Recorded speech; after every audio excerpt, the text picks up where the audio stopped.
Guys, ito yung given. Meron tayong triangles na dalawa. So, ito yung illustration. Tapos meron tayong mga given na angles.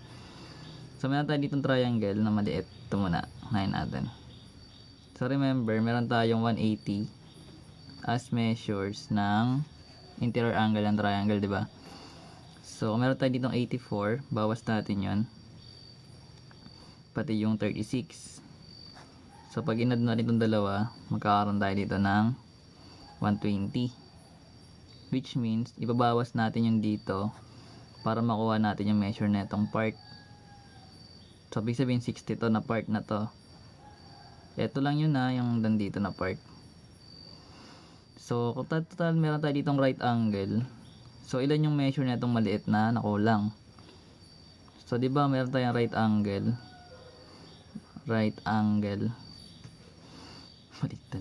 That is 90. So, kung meron tayong 60 na dito, yung measure na kulang dito is 30. Gets natin yun.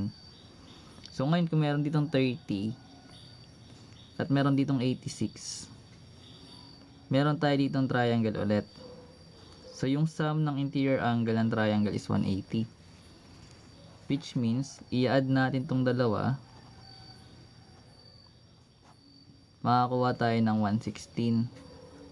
So, para makuha natin tong angle na to, i-minus natin yung 116 sa 180. So, magkakaroon tayo ng 64. So, 64 dapat to. Yun siya ginagawa.